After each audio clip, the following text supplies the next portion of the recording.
Man, I gotta change that intro, ladies and gentlemen. I gotta change that intro. But good evening, everybody.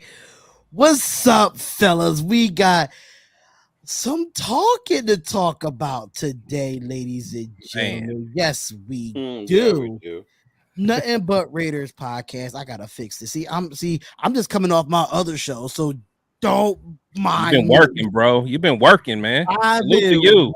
listen, I've been working the best way that I can. But we gonna have an action-packed show tonight, man. Episode 24 of Nothing But Raiders podcast. We have my boy Leo in the building to my right. I think my right or my left of me, or depending on what it is. And then we got Chris from Protect the Shield podcast in the building. And my boy finally on here, AK from the RWO Raiders World Order. What is going on, fellas? How y'all feeling this evening, man? Chilling, Good, bro. man. Chilling. But I'm a little Good, man. anxious, man. I know what we're gonna talk about, so I'm in my feels right now. I'm in my feels. Yeah, he don't Listen, want to hear I the got words some. running back I got by some new committee. things for y'all. I don't know if y'all saw my Darian Hopkins show, but I'm bringing Raiders trivia to y'all tonight. Ooh, I don't, okay. Bring y'all some Raiders trivia. So it's some old school trivia. So definitely for the people that's actually watching, make sure y'all in the building for it. Make sure in the building for it. Make sure y'all hitting that like button and subscribe to the channel. And make sure y'all follow all these guys on social media. The links are in the description here. But I didn't really read into the whole Josh Jacobs thing that happened today. So somebody needs to help me out on what happened, saying that he's going to be holding out till week one. Because I'll tell you, I took a massive nap. I was gone from the world. I woke up like, oh snaps, I gotta do my show at 5:30 Eastern Standard Time. So I think who somebody's all had opinion, the right? info with the Josh Yeah. Jacobs thing? It's just opinion, bro. Yeah, It just hasn't somebody's been bad. opinion. Yeah. It's just like with everything else right now. Like, oh, he's gonna hold out, or oh, he's gonna get traded, and yeah. So Probably do the same. y'all feel like Josh Jacobs is going to hold out till week one, though? Y'all think is that possible? I don't think so. I don't think he will. I think they'll come to some kind of agreement. I really think they're waiting on Barkley, and Barkley and the Giants seem to be getting closer. So once they figure out with Barkley, then that'll set what JJ will get also. Yeah. So AK, I know you've been in the comments as well. And you know, me, Leo, and Chris had the conversation of how much Josh Jacobs should get as far as guaranteed money. I would love to have your input on it of what you think that Josh Jacobs should get as far as guaranteed money goes. First things first, Spotlight. Appreciate you having me on the panel. Salute Leo and protect. Sorry, what was your name again? To Protect Chris, Shield. man. Chris, Chris, protect that's the it. shield. Yep. Chris. Yeah, I seen you. Salute.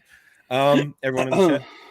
Look, I'm not quite into all the numbers and that, but I do look. I don't blame Josh Jacobs wanting what he earned, and rightfully so. I mean, look, he's never going to get another as good of a chance as now to earn as much money as he can. Like, it's not going to happen, no matter how his career pans out, because he's coming off his rookie contract. He's still young. He's just had an all-elite season. So do I blame the guy for trying to get what he rightfully deserves? No, I don't. I do see him holding out until he gets what he wants. And if he doesn't get what he wants, then I don't know. We're going to have to wait and see what the Raiders do about it. But I'm just going to stay in wait and see mode and see how it all unfolds. But yeah, in terms of numbers, whatever. I'm not too sure about that, but he does deserve what he should earn. Whether it's us, whether it's somebody else is going to pay him, time will tell. But yeah, I'm just going to have to wait and see. You know what, AFK? You bring up a good point. I didn't think about it till you just said it. This is going to be the only chance for the bag because running backs don't get multiple contracts. After that rookie year, they get that one, and then after that, they're considered old and washed. I mean, look at what's happening with Cook and those other fools right now. Henry, Elliott, all those dudes. Yeah. Well, I think he's only 25. I think he's going to stay, but he was on the trading block though for Tennessee, and I think he deserved, rightfully so. I think he needs to go to a team that's going to win. Tennessee's just not in a winning mode right now for them. But for me, for Josh Jacobs, saying that he might hold out until week 1. B, I'll say giving him 9.5 guaranteed. I think that's lowballing. Yeah, the tag is 10. Oh yeah, tag is 10. So why give him 9.5? You know what I'm saying? So that's kind of lowballing for me. But for if I want to really like actually look at the numbers, I mean, giving him 12, I think that's reasonable just because of our cap space. But if we did have more money, I would say, up to 14. But it really depends on what our cap space is going to look like and what type of money and how many years that we're looking at as well. So it's going to, but 9.5 in his franchise tag. Oh no, that's 10. Not even. That's not even. Yeah, I think you'll hold out majority of the season if they're trying to offer him 9.5. Right. Let's just be serious there. So all this stuff been coming out about Josh Jacobs, the bad business tweets and stuff like that. I'm hearing all over Twitter and all of that nature how he's blocking a lot of the people on Raider Nation and responding. I know, Leo, you sent us something in the group chat about him, responding. I don't know who it was. Yeah, I did. He responding to Raiders fans. Well, let us know more about that, though. So I looked into. Remember, he sent the whole tweet about bad business. So it turned out afterwards, it wasn't about the Raiders. It was about a sponsorship and endorsement deal he had with another company, and the business went bad. But the nation all took it as bad business with us. So when you read it, that's when Josh Jacobs says, y'all need to stay out of stuff you don't know about. Because he was getting tired of people coming at him for not signing the franchise tag or for wanting more money, calling him, that he was money hungry, that he wanted the bag, he doesn't care about the team. And in Josh Jacobs' side, I'm with him on that. Y'all don't know what goes on behind closed doors, How much are they really offering me? Are they offering me anything? But he never once did say Raiders. All he said was bad business. And the way that it is now in social media, the nation, we take that and we run with it. Well, a couple of weeks ago, we were saying Jimmy G was never going to play again because of his foot, right? Everybody just gets so wild when they hear shit like that. So it's the same way. So when they saw that he was blocking people and telling people to stay, I can see it's hard for them, the athletes nowadays, with so many people having access to you, and just talking about you without really knowing what's going on, bro. And what's crazy to me, and I'm gonna say this to the Raider Nation because y'all know I don't sugarcoat nothing. Just because Josh Jacobs was at a baseball game in Baltimore doesn't mean that he's going to the Baltimore Ravens, right? Or we need to stop this in our nation. We really need to stop this. It's getting on my nerves, that everything that Josh Jacobs do, y'all run with it and try to throw it on YouTube for views. It's BS. Yeah, or even when he did that video of him squatting, everybody was talking about the logo of the gym. He was in Tennessee. Tennessee. Come on. I'm damn, y'all worse than some of the. Oh my Lord. Come on, y'all pushing the narrative at least too much now. Yeah, y'all trying to do anything to get an article out there or get a view out there or just try to get retweets and likes and stuff like that. Which I think people do. Yeah. Stop with the madness, though. Stop with the madness. If you don't have a reliable source stating that, then don't post it. Mm-hmm. Simple. Well, I mean, we are in the off season, so people get desperate to kind of put out content. So it gets bad. As soon as they see one little hint of something that they can push a narrative, they're going to push it out there and say this, that, and the third, just for the sake of having a video to post because nothing's really shaking. What's another word for desperate? I would love to know because it's more than desperate at this point. I think it's depressing. Yeah, I think it's depressing.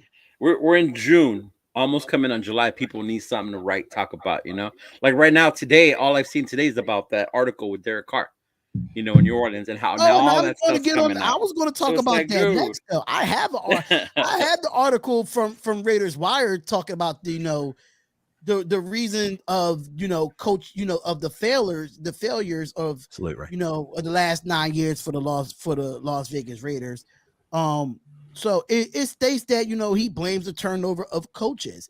And it's been many of times that I've said anything. But before we get into that, I just want to, salute the chat real quick. Shout out to OG Raider. Shout out to JB.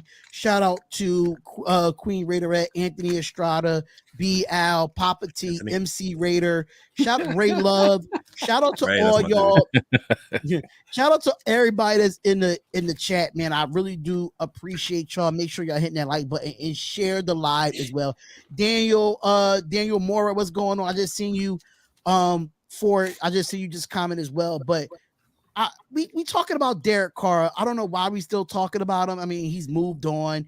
He's with the New Orleans Saints, but they've like you said, they find anything to write about. Yeah. And I said this over the last couple of years, and I said this for Derek Carr. People want to blame Derek Carr for everything that went on with the Las Vegas Raiders, and the reason why we were losing. But I mean, he has a point, but then again, he got to take some blame too. I'm one of those guys. I was an advocate for Carr, but when I criticized him when he played like shit, I criticized. I wasn't no Derek Carr fan that made an excuse for him at all. And shout out to 24 Graphics as well. Shout out to you. You gave me a decent Bo Jackson throwback jersey that's going to be posted on TeePublic tonight. So make sure y'all go check out that Bo knows version of Nothing But Raiders podcast merch there as well. But this is what was stated. According to Levi Damien, which is a reliable source. I do follow him on Twitter, but he was on Raiders Wire. But this is a long behind article, which I'm not going to read, but I am going to say some quotable things that he did say in here. And he said that this is a quote unquote, this is the first quote that he says. He said, if you win more games and you keep being productive, you stay there forever, according to the Fresno Bee, as what he says. But we didn't win enough games, and that's the kind of stuff that happens with all the turnover of coaches, with all different things. Eventually, the last guy in the room is usually going to be out at some point. And that really what happened. I've survived about 20 coaches, and that's how it goes, and it is what it is. So he goes on to say, let me see if there's another quote here from him. But how do y'all feel about when he said that? And this is what he stated as well. He said, I was very upset. I was mad. Carr said of the benching of the final 2 games of the last season. You spend 9 years in the place and you have the records and you can play at a high level. And for something to get in the way, whether it was whatever reasons, money related or whatever injury related, I would have said, I don't even want the money. Just to play 2 more times in front of our fans. I didn't get that opportunity, so definitely it lit a fire under me to keep going. Then he goes off to say that once they made my wife cry, that was pretty much over, he said. Once they made her cry, that was out. But the love for my teammates was probably I have what made me do it. But the way it worked out in time of things, I just was like, it was time for me to move on. But who knows? You never know what would have happened. So they are the 3 quotables that he said in this article. What are your thoughts, Leah? I'm gonna start with you first. You know what? You first, man. What are your thoughts on this one, man? Like it all comes with perception, right? How far you've been following the story. If you follow the story, you only read this article, it's only blame on the Raiders and what happened. Yes. A few months ago, there was another article where he took the blame. I didn't give my all. There was so much going on. You have to follow it all along to get the whole thing. But to only catch like that part, and of course you're going to be like, well, fuck him, do that. Look, I'm a fan of him. I told you that right now. I was a fan of him when he was our quarterback. He's no longer here. I'm with Jimmy, whatever. I was in my fields this morning. I made that little Derek Carr video as a joke that I miss him. But look, at the end of the day, look at the facts, though. He was here 9 years. Our team as an organization has been failing for more than 9 years. That's true. Good point. Over 20 plus, bro. I'm 45 years old. I'm the one probably who remembers when we won a Super Bowl because I saw it. Everybody else doesn't, right? And you can't blame that all on just him. You know? That's not just him. That's the whole organization as a whole. You know, did he have his faults? Absolutely. There are games where I was like, bro, what the hell are you doing? That Charger game, you know, where he threw those 3 picks. Like, bro, what are you doing? The Pittsburgh game, right? And I saw the downfall at this year after the Pittsburgh game. I was like, that's it. He's done. I was pissed he didn't get to play the last 2 games. I would have loved to see him play the last 2 games, but then we were told because they want to see what they have. They put in Stiddy. We didn't even keep Stiddy.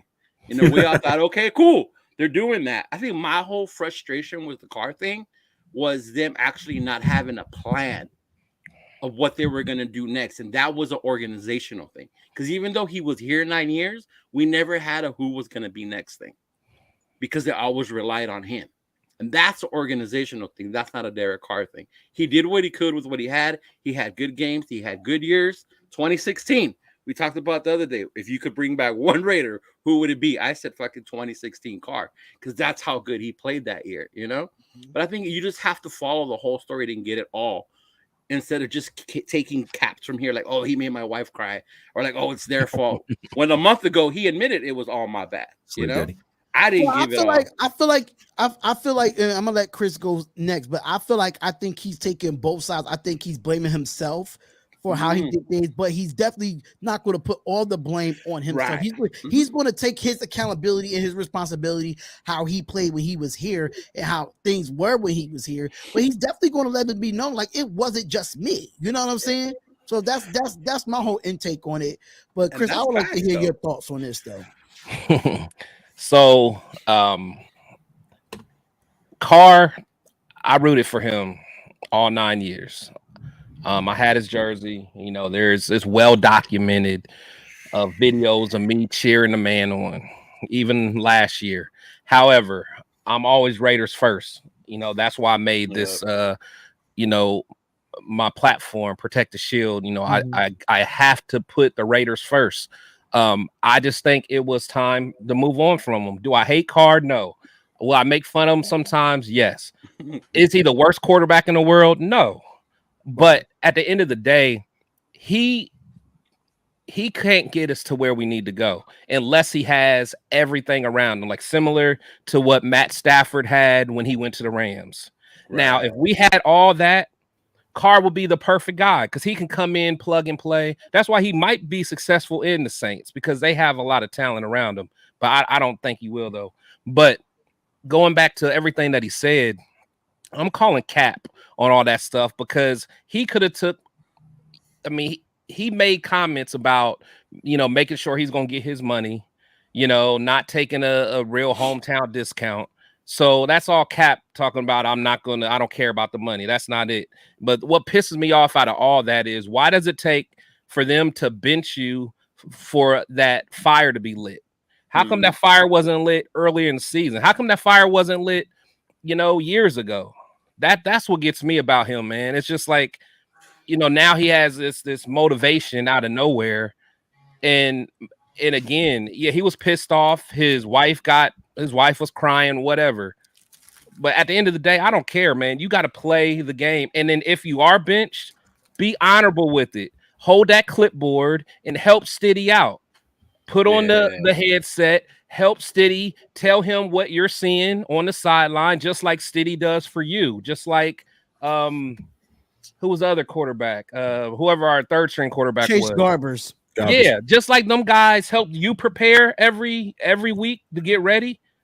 You need to do that for them, man. You know, getting on your little getting pissed off and going home and taking your ball with you, that's unacceptable, man. I'm sorry, that's unacceptable. You know, people try to act like the Raiders sent them home. They didn't, because they're not allowed to. Right. You know, but that's me, man. So AK, what's your thoughts on this whole article that came out about what Carr's saying? I mean, you heard from all three of us. So you know, what's your thoughts on this, man?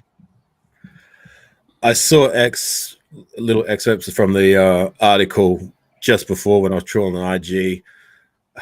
Look, I'm sure he has his perspective about how things went down. At the end of the day, look, I've always supported him, much like you guys. I mean, now that his career is over with the Raiders, I would rather look back and I appreciate the good things that he did rather than look at how it ended. With that said, was it time to move on? In my opinion, yeah, it was. I mean, we needed. I said it all along. Even I supported Carr all the way. I always believed in him. We needed him to be great last year, and he just wasn't. It's been 9 years. I didn't like how it ended, but it was the right time. We moved on, and now that he's not here anymore, good luck to him. All the best, but I don't care. He's not a Raider anymore. We've moved on. You know what I mean? I only care about, okay, what's the answer now? Is Jimmy G the answer? Do we have the answer on our roster as it stands, or are we gonna, have to go back to the drawing board and possibly look at further options? I don't know. Time will tell. And you brought up a good point, Leo, is that like we never really had a backup plan. No. I mean, I would have ideally liked us to, in the last since 2016, we've only drafted, well, even going back as since he's been in the door since 2014, we've only drafted one guy while he was on our roster, and that was Connor Cook. You know what I mean? We didn't have a young guy who was an incumbent or someone who at the very least could be a decent backup at best. Like if it didn't work out with Derek Carr, someone we've groomed that can possibly be the guy moving forward. We didn't do that. I mean, we brought in Marcus Mariota and we brought all these other young guys in, but we never drafted anybody outside of Connor Cook, and we missed pretty badly with him. So, as far as what he's saying, what his perspective is, whatever, to be honest, don't really care. It's about, okay, what's the plan now? What are we going to do? We've got Jimmy G. Yeah. Is he the guy moving forward? Only time will tell. But the thing with Carr, though, the thing is, he's not a bad guy. But at least for me personally, I tend to fire back at some of the stuff just because his fans, and I'll say his fans, not Raider fans, but his fans get so annoying with it because they literally put him on a pedestal over the Raiders themselves. Oh no, never, bro. Yeah. You know what I'm saying? And to me, that's what gets on my nerves because they think anyone who doesn't agree with them about Carr, that we're Carr haters. I'm not a Carr hater. At the end of the day, I'm a Raider fan, so I care about that more than anything else. At the end of the day, that's where we're at, man. It's just like I'm very critical of them. Anthony, he said it. I don't like calling them that, but those fans are, I mean, they really cause a divide, man, because a lot of people who they say are Carr haters, we're not Carr haters, we're just Raider lovers. Yeah. But whatever side of the coin you're on, like, why do we care now? He's not here anymore. Exactly. Let's I don't even like it, unless I need to talk about, like, I'm on your podcast now with, it's a relevant topic because you brought up the article, but you know what I mean? Like, I've always supported Derek Carr, but at the same time, I don't care. He's not here anymore. I only care about who have we got? What's the plan now moving forward? And how's it going to shake with, with whoever we roll with? Whatever Carr does from here on out. I get it with y'all saying, and I understand he's not a Raider anymore, but I think this is just a repeated situation for me, because if you notice, a lot of Raider players, former Raider players that's no longer here, finally able to speak up about how they felt about the organization after they left, because I think the organization was not allowing them to speak how they wanted to speak. And I think this is just another situation for Derek Carr. Like, if you look at all the former players that came through here that played with John Gruden or played with Josh McDaniels the year before, you see Darren Waller finally speaking up about how he felt about being with the Raiders after being traded to the New York Giants, because he could not speak the way he wanted to speak in this Raiders organization. So I feel like it's just not a Derek Carr thing. I think it's a former Raider thing that they want us to keep our mouth shut and say what they want them to say instead of them speaking the truth. And I feel like now is about that time for them to speak their truth so they could move on as players as well. But that I get, though, because a lot of the times I want a type of team that keeps everything in house, not fucking shit all out there. You know what I mean? Like, if you hear about it afterwards, like, I'm cool with that. Like, even with when Chris did his interview with Hugh, like, I was so interested in seeing it because I knew now he could talk about that real stuff, because he wasn't part of the organization of everything going on anymore. That's why with this next one that you're doing, I want to hear that again, because now you have that opportunity to. From a player standpoint. I'm just saying at the podium. I'm just saying, like, if you at the podium after a game and if you can't call out a player if they play like shit, you're not allowed to do that in this Raiders organization. Like I just feel like with certain things that you say at the podium to light a fire under somebody's ass, you gotta call them out on their bullshit. Is that going to do with the that's podium not the or platform in-house to do in the it, locker room? I mean, that goes on in the locker room, not the podium. I don't know if it's not. I don't know even if it was a locker room thing. I don't know, but for me, from what I've seen from other sports, some people get in interviews and talk about, oh, my team played like this. And we need to play better, and we have to call them out on it. Like, I don't want to switch over to basketball, but Marcus Smart did that when he was down 3-0 against the Miami Heat, and look how they end up, getting back into that series after Marcus Smart put a fire under his team's ass. Maybe Carr was not allowed to do that. Maybe other teammates was not allowed to do that. I don't know. I'm just speculating. Do you remember Divine Diablo did that after that Chiefs game 2021? Yeah, and he was a rookie at the time. It was real, and that's when I respect but you him. have not heard that from him in the last 2 years, though. But no. I mean, I think what you're talking about, guys can do that. There's nothing wrong with saying, "Hey, we got to play better." I mean, I've heard that. I've heard that a lot.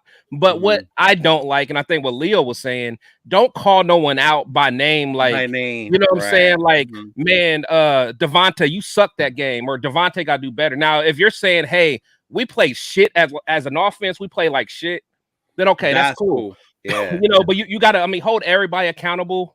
But like, if you want to get into Devontae's ass in the locker room, in the locker room, then you can, yell at or whatever you want to do. But I'm with you, Leo. Keep that in house, man. If there's some true issues, but if you want to call everyone out at the podium, I'm cool with that. Yeah, I just feel like. I feel like the Raiders are holding back. If you look at some of the past press conferences over the years, even with Josh McDaniels, even with John Gruden, you can see that they was throwing a lot of shit under the rug on these podiums. And we just want to hear the truth. One thing about me and what I listen to these press conferences after games, I don't see no accountability. I don't see no responsibility of losses. I hear excuses. That's all I hear from these players. And I feel like you can't say what you want to say as far as accountability wise, because the Raider organization is watching what you say.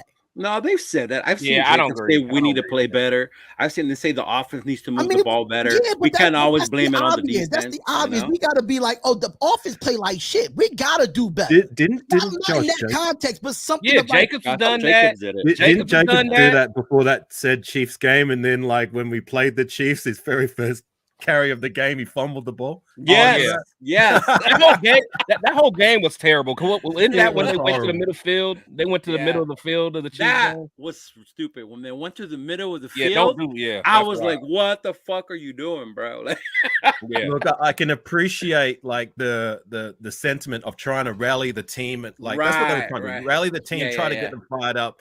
But now you just fired up the opponent to do even more. You just fired up the opponent to do even more, basically. But that even took me back to when they did the whole circle around the stadium. Like, dude, we beat them a regular season game. We didn't right. We're not going to the Super Bowl. Now you added fuel to the fire, and then you want to get mad when they do shit like Ring Around the Rosie. Right, exactly. Like they remember that shit, I'm not saying throwing everybody under the bus under a game, but what we just need to hear the truth. Like, I'm tired of hearing the same thing in every press conference, saying we have to play better, and then we go out and play like shit. What are you going to say in the next press conference? Like, I'm tired of hearing the same shit. That's all.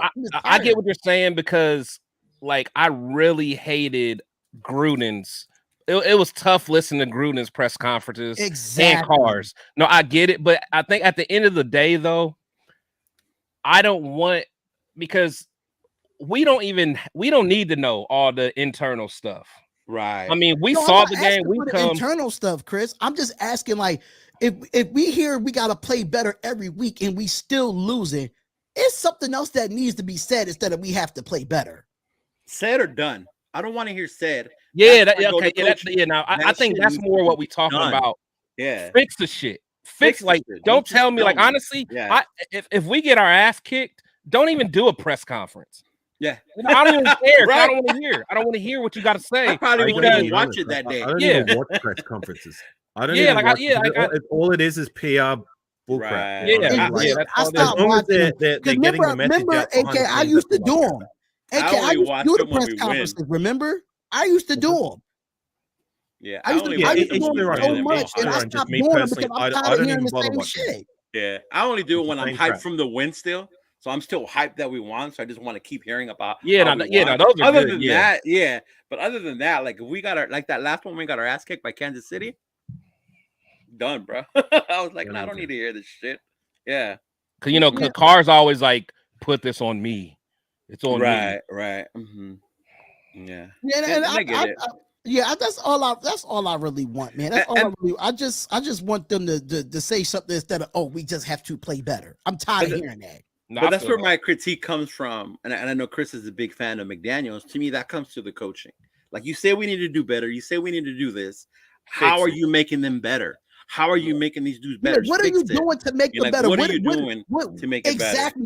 That's all I want. What are we doing to like? You don't have to say everything what we're doing in practice, but what adjustments are you making to make us better? That's my biggest thing. Absolutely. I think not just players need to do better, but also coaches, and I hope the coaching staff. I'm looking at McDaniels. I'm looking at Graham. I hope they look back on last season and see, okay, look, the players, they made mistakes, player execution wasn't there, but what did we do that went wrong? What is it that we can do, that we can improve on, that can put our players in a better position to succeed, and in turn make us better coaches? Better coaching, better player execution can lead to better results, right? Right. Now, one thing I will say, I do, and again, at the end of the day, we're all just listening to talk, and it's keeping us, it's getting us through the off season. But at the end of the day, we don't care until we see them on the field, because you can say anything. But one thing, and again, I do like McDaniels. I'm one of the few that do, but I like how he seems to take accountability for where they lacked, and it seems like they have a plan to address it. Now, again, if they don't do it on the field, all that lip service doesn't matter.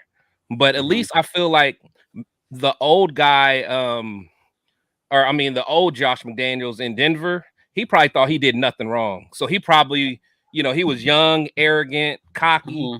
At least now I feel like he's taking accountability. Like, hey, we all could have did better. It starts with me, and we're doing X, Y, and Z. Now, if it doesn't work, okay, fire him, get rid of him. But at the end of the day, at least he's addressing it, taking accountability. Now we have to see if he can execute the plan. Yeah. So we're looking at the chat here, just responding to some comments here. Year 2 is when I judge the new leadership, is what Charles Washington said. And then we have Port. Charles, I agree. Shout out to Port for being here. He said McDaniels is better. It had more TDs than Gruden without Waller, Renfro, and healthy, with the 12th best offense in the league last year. People underestimate McDaniels. Shout out to Las Vegas Raiders. Latest great content. Shout out to you. If y'all all watch it on Protect the Shield podcast, if you're not watching on Protect the Shield podcast, make sure y'all go over there and subscribe to the channel. But subscribe to everybody's channel that's in this chat here. The link is in the description for everybody's chat.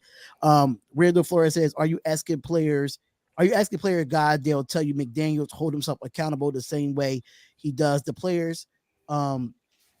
Papa T says teams need to find that one player or coach who doesn't hold anything back and doesn't care about people's feelings and should be the only one doing the press conferences. I think Josh is kind of like that. I think Josh is like that. Yeah, I think Josh and Devontae is the only two that comes to mind. But Max right too. Max is getting there. He's taking a real leadership role. He's taking it more of the press conferences in the locker room when the media is in the locker room than he actually is on the podium. So I understand that. What I care about is Raiders sign JJ. We just talked about that not too long ago.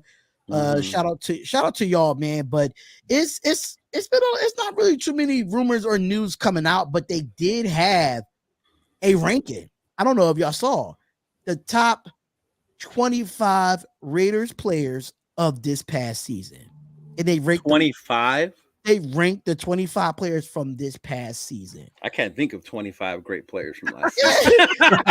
Yeah, I'll give you about 7. 7. And I'll be real. I love my team. But if you're telling me we're gonna rank 25, I'd be like, damn, what do I go after 7 or 8? Like, fuck. Half of them going. Jacobs, Devontae, and Crosby, and everyone else. Yeah. You know? Yeah. That's funny.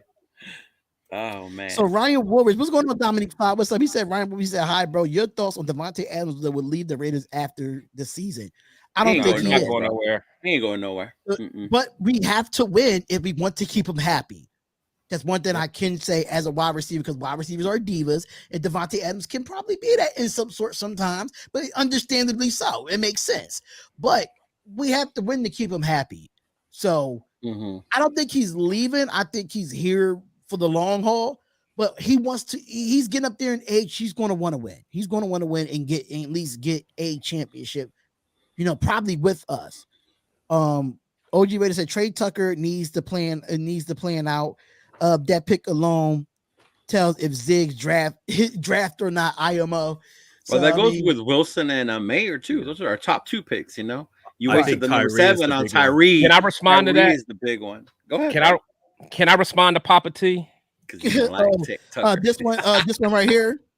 Yeah. Actually, never mind, man. You know what? Never mind.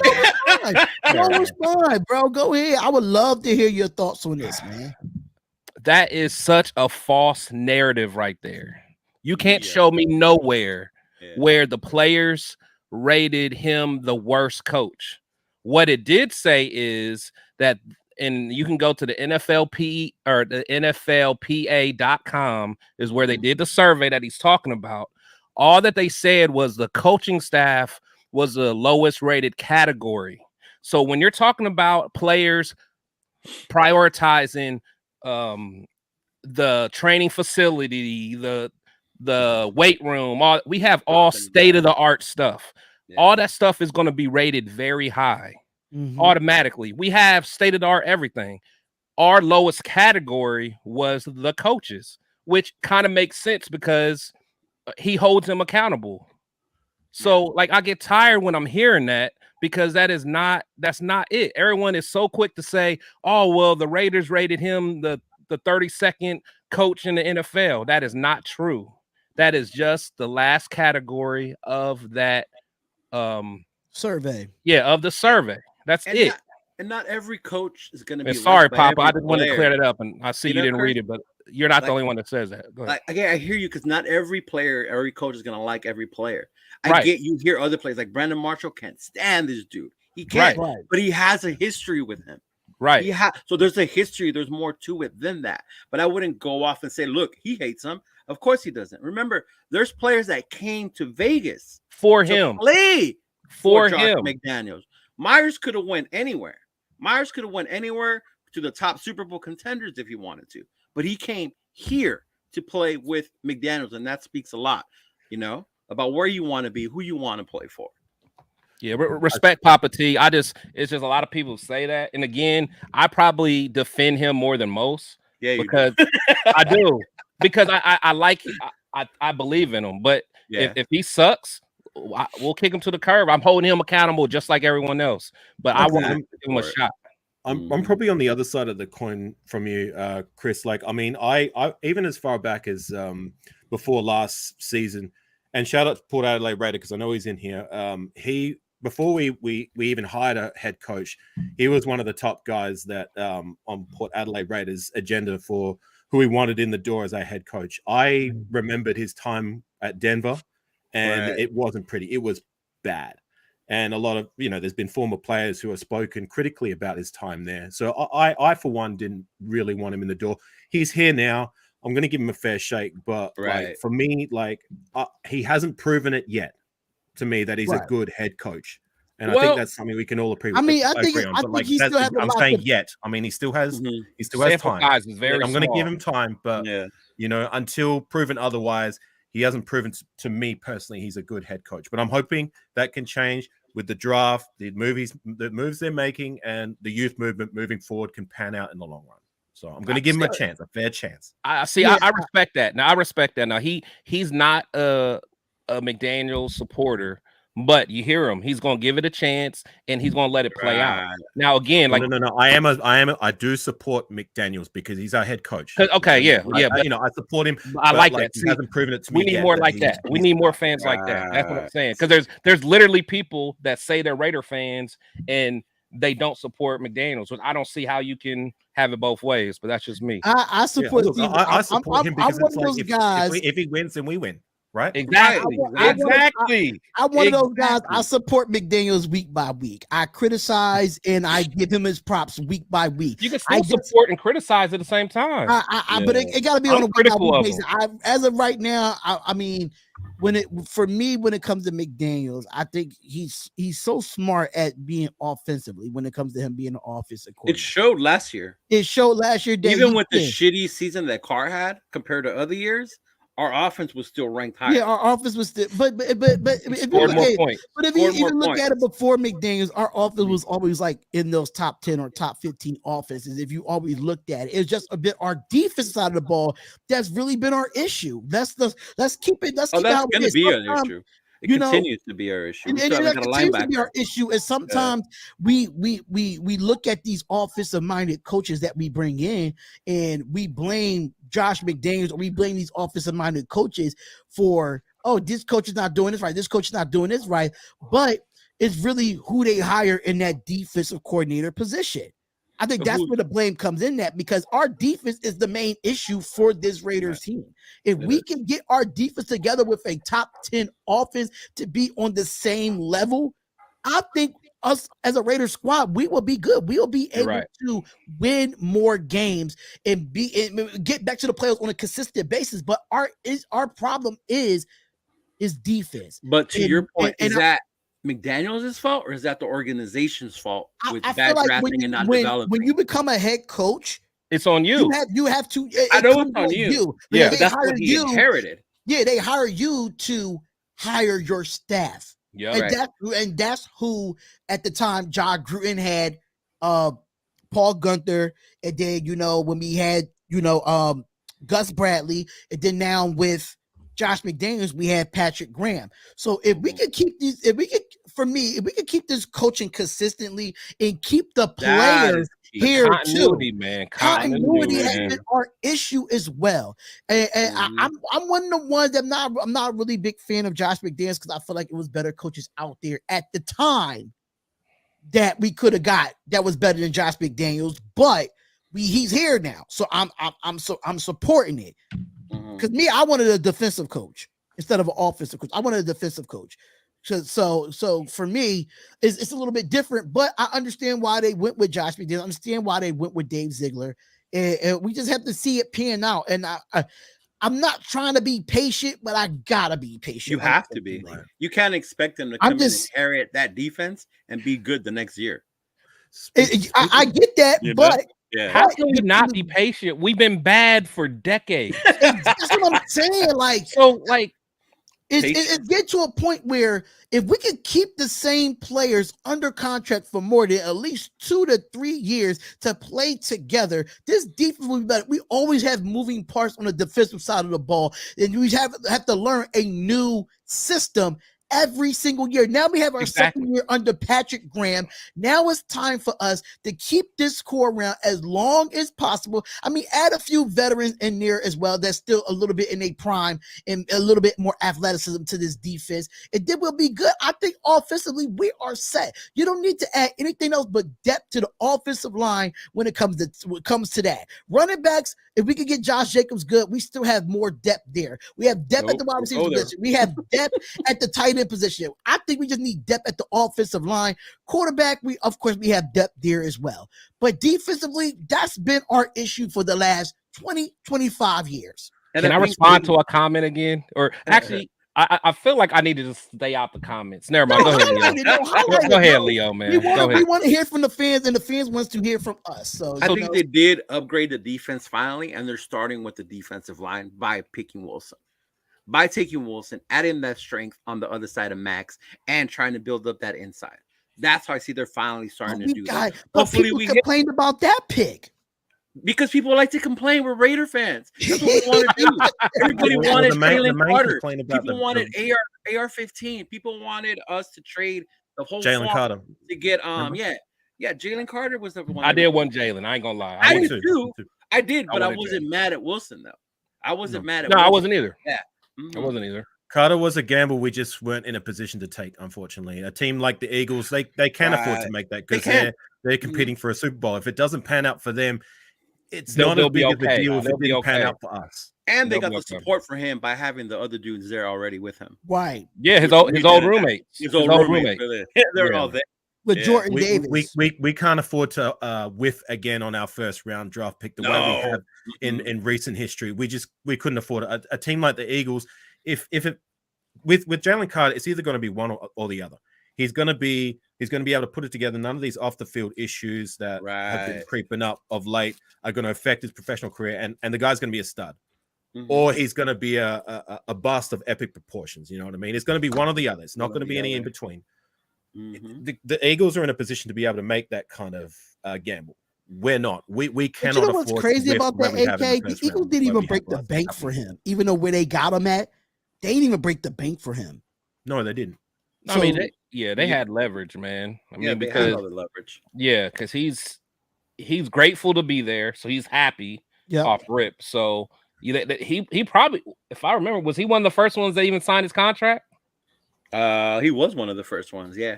So I don't know what the van.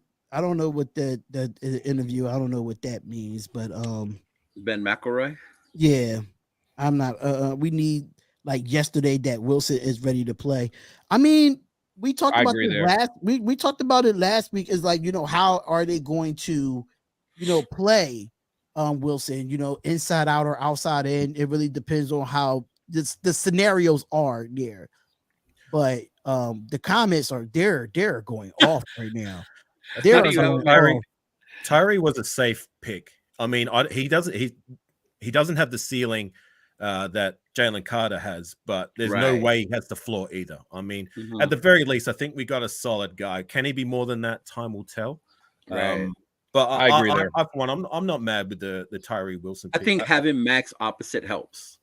Having Max opposite, having Chandler Jones to be able to sit behind and just develop. Because I mean, I'm not expecting he's built like an immediate return from Tyree Wilson year one.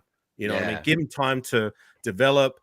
Year one, give him some game time, but then year 2, year 3, if we see that jump, hopefully we've got the Robin to Max Crosby's Batman. Best case scenario, we got a Batman Superman situation on. I think that would be dope, and that's what I want. I just want Patrick Graham and Josh McDaniels to do this year.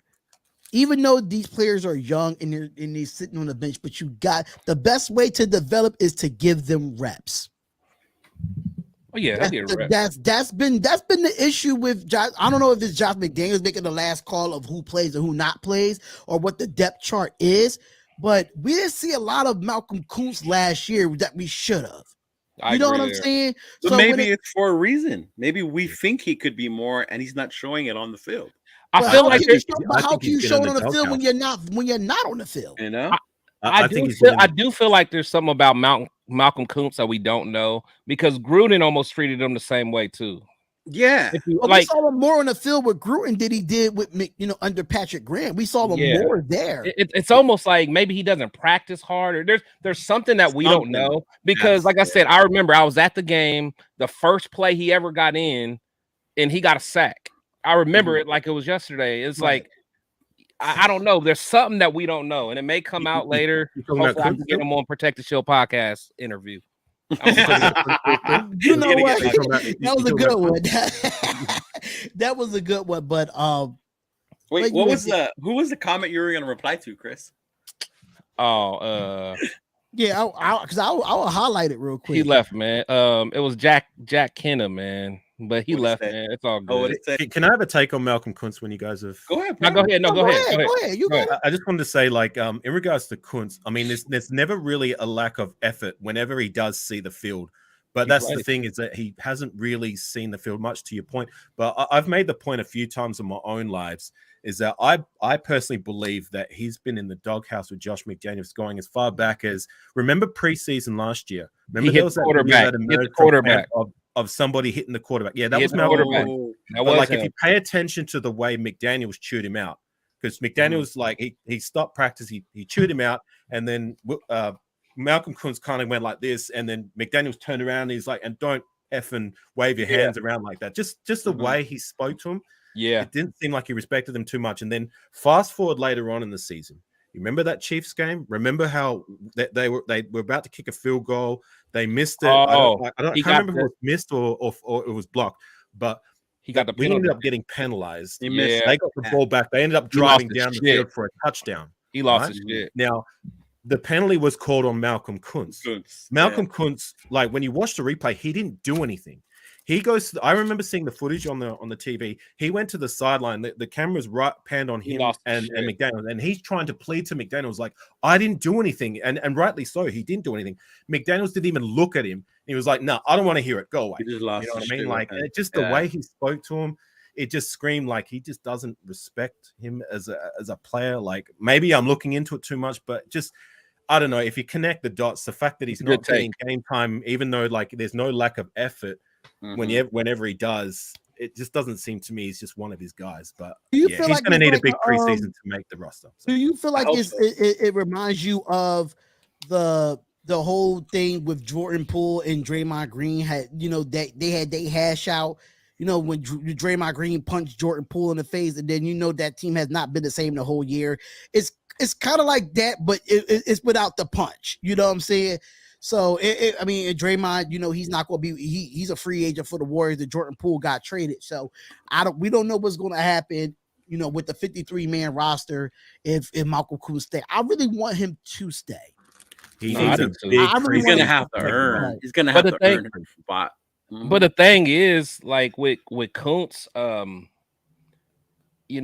I think that if Josh hated him that much, he's an easy cap casualty guy that they could have got rid of him easily for minimal penalty. But I think they see his upside because I think he could bring that versatility that Patrick Graham likes.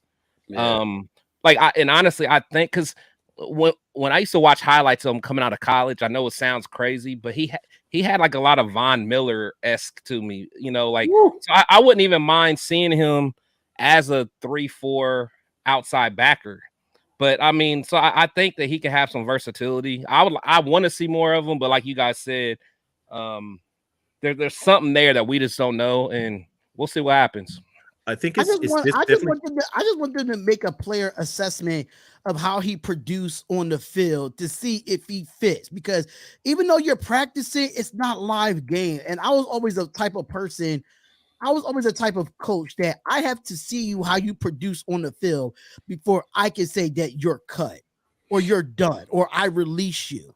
But if you're not getting on the field at all and you're not, how can you cut a guy when you never really seen nothing from him?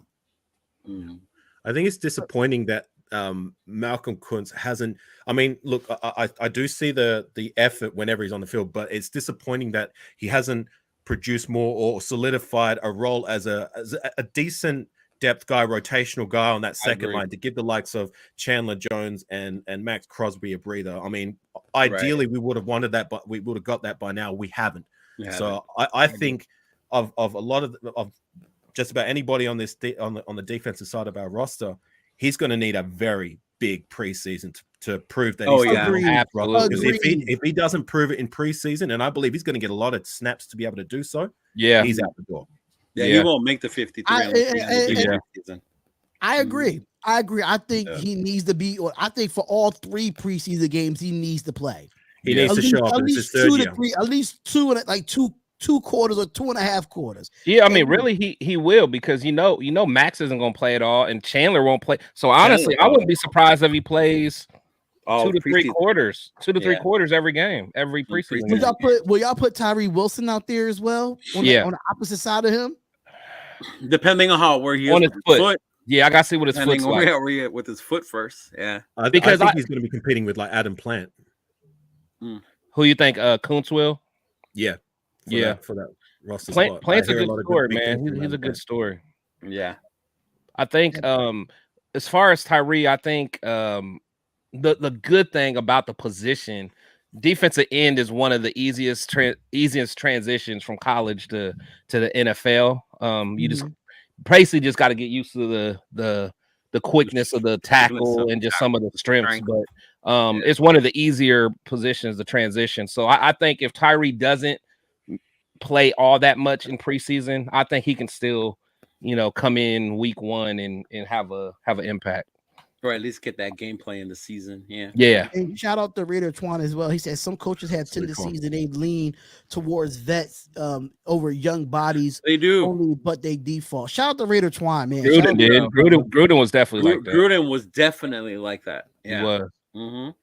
Papa T said we always hear about guys doing great in camp and it just doesn't prove it on the field. And the problem is that we can't even see it in camp as fans, so it really sucks that we really can't see it in camp as fans. Oh, I might be able to. Especially running backs are like that. All those running backs that you guys love. Oh, the one they were telling you about. McCormick. McCormick. Yeah. Oh my God. Chris almost lost his mind talking about maybe you need to get McCormick on your show, Chris. Hey, I'll holler. Yeah, let's talk, baby. It's call McCormick up and see if he he could come on your show. Make you believe it, right? Make you believe what was going on. With Chris Warren. It's a Chris Warren 2.0, man.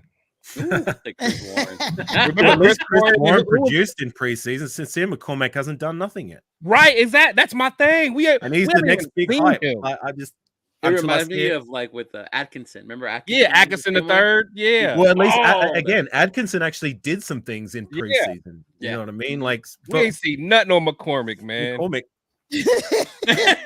People got the nerve to be like, yeah, McCormick and Zeus are going to be the running back by committee. In fact, I think Spotlight said. I think you said that, D.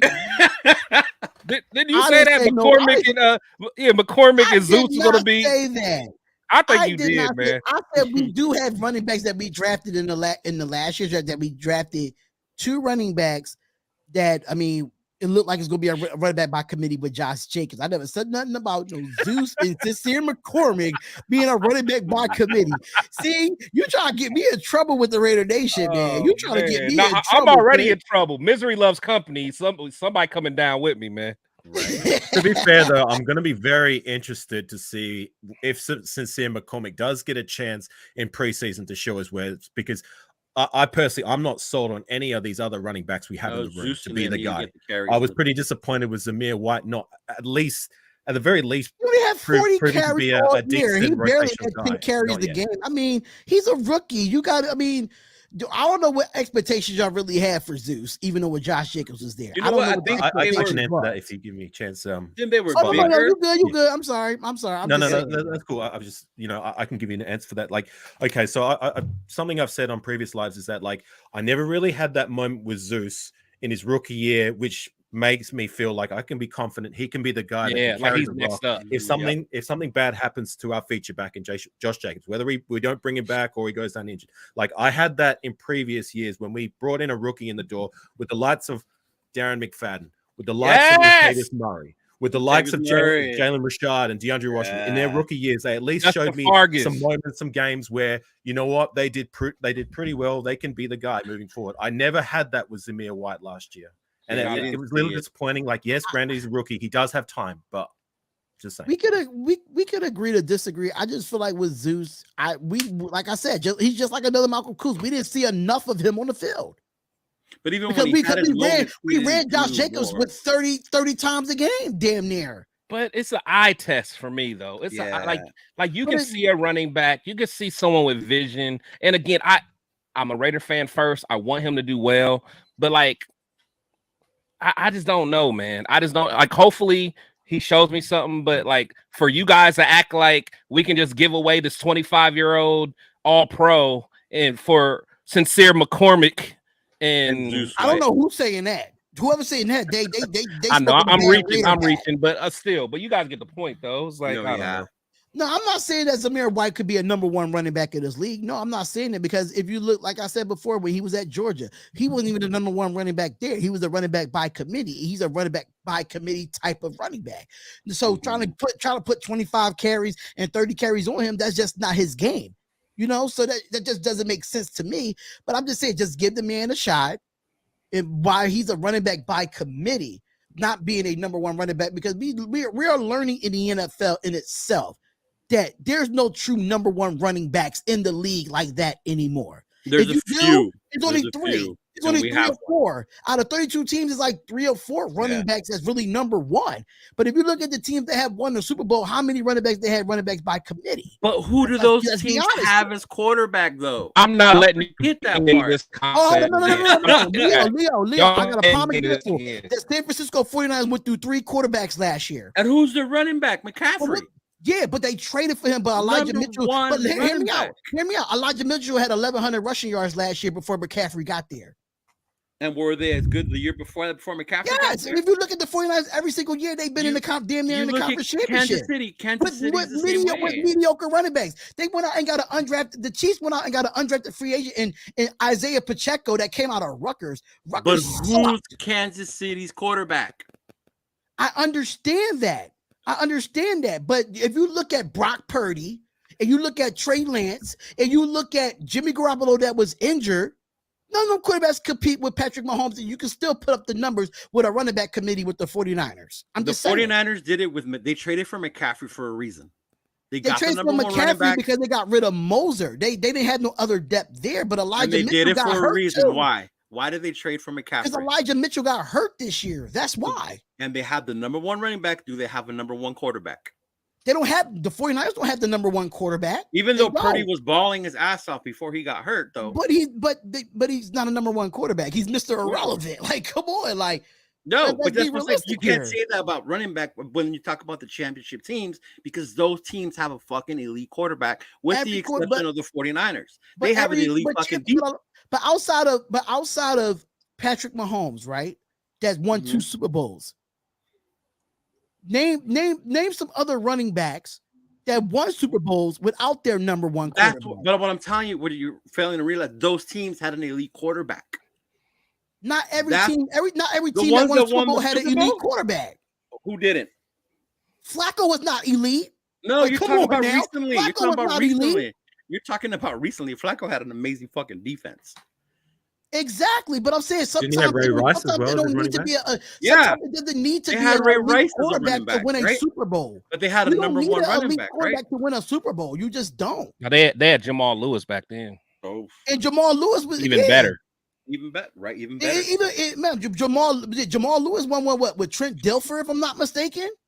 No, but the thing with me that gets to me when people say, "Oh, look at the teams that won the Super Bowl without running backs," but those teams have fucking amazing quarterbacks. The Chiefs have Trent Dilfer was not an amazing quarterback. I'm not talking about Trent Dilfer back in those days. Talk about now. Back in the Trent Dilfer days, you needed a running back. Now everybody's about this running back by committee. Don't bring up the Trent Dilfer days, because those days were different. Those days you had a defense and a fucking running back. Yep, now, and we're good. Now it's different. Now everybody wants. Now everybody wants to do the running back by committee. They want to get cute now. They want to get about cute. 3-4 years now. Then it's different. I mean, if you don't go all the way back to different. All I'm gonna say is this, though. All I'm gonna say is this: in the NFC championship game with the 49ers and the Packers, Jimmy Garoppolo only threw the ball 10 times. Where you had Raheem Moser had 20 carries and another running back had 20 carries, and they beat the Packers and in Green Bay. I'm just throwing it out there. Did they win the Super Bowl? They didn't win the Super Bowl, but they was there. They was there, but they was there. They won. They got further than what the Raiders ever did in the last. Who won the Super Bowl that year? Who won the Super Bowl though? Kansas City with who? Patrick fucking Mahomes. Okay, understand, and it's cool, but I'm just saying you're making it seem like we can't get there with a running back with committee. We can with the quarterback that we have. And y'all making it seem like Jimmy Garoppolo is going to be this savior of the goddamn Raiders. That's what I'm saying. That's why I'm saying we can't do it. If we had a better quarterback, a more elite, then I'd be more down with running back by committee. But the fact that we have Jimmy G, I want Jacobs back, bro, because he's one of the 3 backs that can carry the load on a fucking team. And the fact we don't have an elite defense either.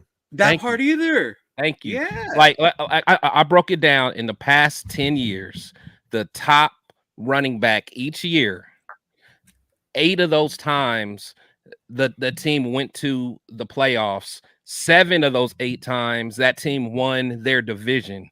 So we can't act like having the top running back, you don't need it. You can't. Right. And then if you go to the Super Bowl winners, the past 10 Super Bowl quarterbacks either were MVP or Hall of Famers. The only ones that weren't is Foles, Nick Foles. for the Eagles, and they had the fourth ranked defense that year, and then Matt Stafford, who had probably 3 future Hall of Famers on that defense.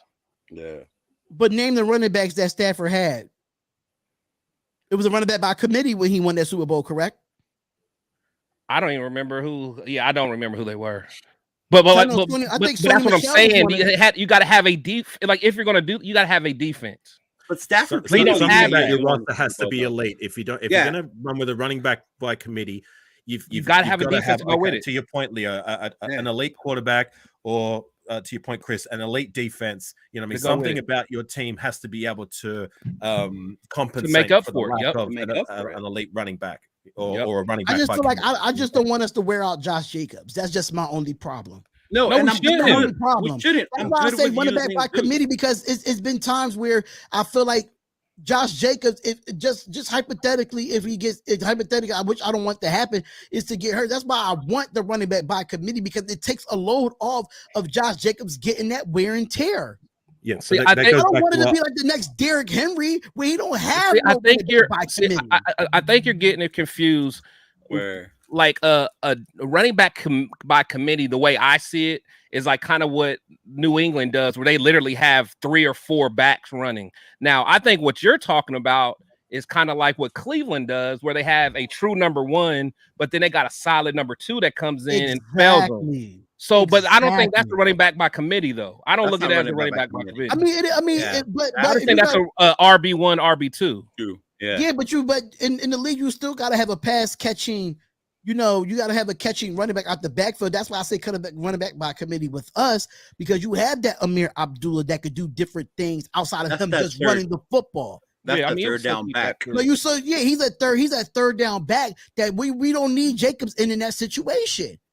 Depending on what the scenario is, if it's like 3rd and 1, you throw him in there. That just makes sense. But if you got like a 3rd and 5, 3rd and 6, or 3rd and 7, you throw Amir Abdullah in that scenario, because he had the athletic ability to get out in space when he catch the ball. So that's all I'm saying. I'm not saying that. I'm not saying that Josh Jacobs is yes, he's going to be our number 1 back. I get it.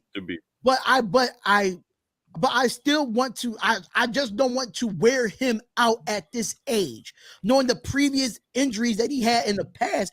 I just don't want that extra load. I don't want him to get almost 300 carries in a season. That's crazy.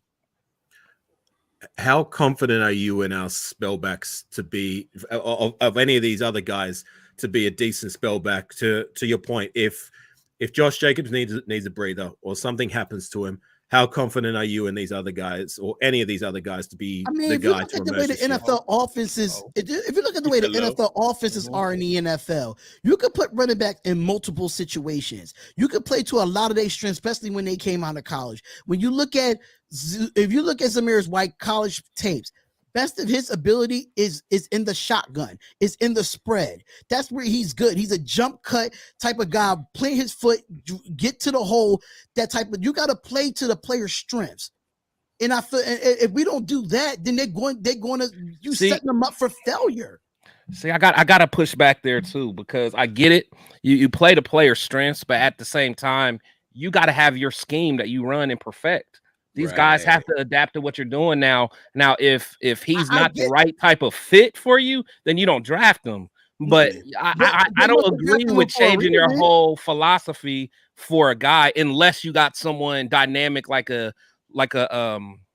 what's the name, Lamar Jackson, where you're like, screw it, we're going to throw this out the window and we're going to restructure what we're doing. But like, I'm not changing what I'm doing for Zeus. I'm not. No, I'm not saying change what we're doing. I'm just saying, if you look at today's NFL, they are adapting to a lot of college football offenses. That's because true. It's more explosive. So if Josh McDaniels can adapt to what everybody else is doing in the NFL, because it's a copycat league, and if we could play it to our strengths and still keep our identity while we're opening up our offense, it makes it more comfortable for Zeus. That's all I'm saying.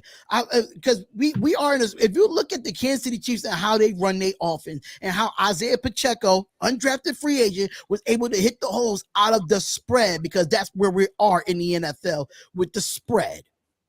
with 4 wide receiver sets, 3 wide receiver sets, or a pistol, or not be. You'll never. I don't know when the last time we really saw a quarterback under center if they're not running the football or getting a quarterback sneak. So you just got to have Zeus in space. That's what you I just want to see a little bit more. Like, I don't want to see the stat sheet and Zeus only got 1 carry. You get what I'm saying? But I mean, at the end of the day, if Zeus, Zeus, 33 carries out of Josh Jacobs, but 1 carry out of Zeus, like, come on. But when Zeus gets his opportunity, make the most of it. If Zeus how gets can you make the most of it with 1 play? That's not making the most. No, of it. but I'm just saying, man. You gotta earn that confidence, man. Yeah, you gotta earn that confidence. I think Abdullah earned it. I think that's the only reason he gets as much burn as he does. Abdullah has shown that he can make a play here and there, even if giving minimum opportunities. There's that chance where he's going to break one for you. I didn't see that with Zeus last year. I didn't see the vision.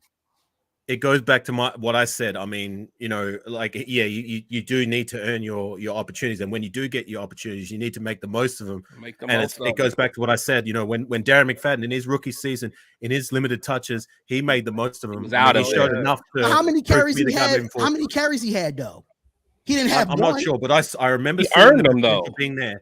Latavius Murray, remember Latavius Murray's rookie year? Yeah, I remember. Remember that game? Yeah. Remember he was getting limited touches, and that one touch he got against the Chiefs, he took it to the house, and that was enough for me to say, you know what? Thank you. He earned it. He earned it. DeAndre Washington, Jalen Richard. Remember Jalen Richard's first game of the season, 2016? To the house. He took it to the house. To the house. DeAndre Washington, he had a game where he had like 2 or 3 touchdowns in his rookie year. I don't think the Red Nation like in their rookie years, they showed enough Zeus is a dog. Confident in them moving. Nah, we're not saying he's not a dog. Yeah, we're not saying he's not a dog, but you got to earn that confidence, man. And I don't think he's done it yet. I don't think he's done it yet. I hope he does this year, because I got excited when we got him. I thought he was good in college. But the season that Jacobs had, I just wanted to see more of Jacobs, because that's where our fucking offense was going through. You know? Mm-hmm. And I get that, and I get that, but I'm saying just give the man at least 5 carries.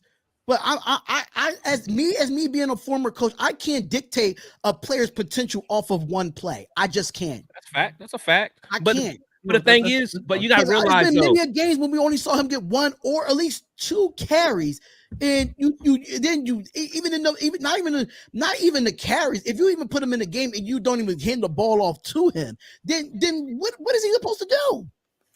Well, he was getting some touches against the Rams in the game before that. And for the most part, he was doing okay. But there was one glaringly bad rep against the Rams where the lane opened wide up. Like, all he had to do was just run through it. Instead, he took the wrong hole and ran right into his own dude. It was a really that's coachable, though. I mean, as a running back, when you're a young running back in the league, is a vision thing and an IQ thing is very coachable.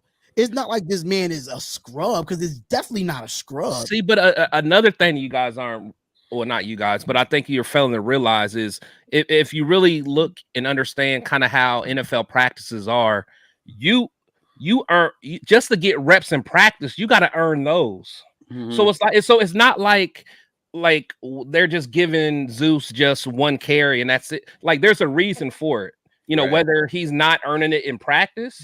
You know, maybe Britton Brown is doing better or whatever. They're taking some of his reps. You only got limited reps in practice. I don't even want to get on Britton Brown. And you know, you make a great point, Chris. And where I learned that was that year the Raiders were on Hard Knocks. I remember when Max broke his hand. And he was so mad that he lost his he was missing his reps. And he just practiced preseason. But he knew that these reps are the limited amount of time I have to show them that I can do it. This is before he even got on the field and he became Mad Max to us. So that's the part where you got to show people in those moments where you make the most out of them. Man, I don't want to do a shameless plug, but I don't know if you guys saw my interview with Josh Harris. So he was a former Heisman Trophy candidate out of Bowling Green. He was the first quarterback that kind of made Urban Meyer popular, but it was my high school quarterback.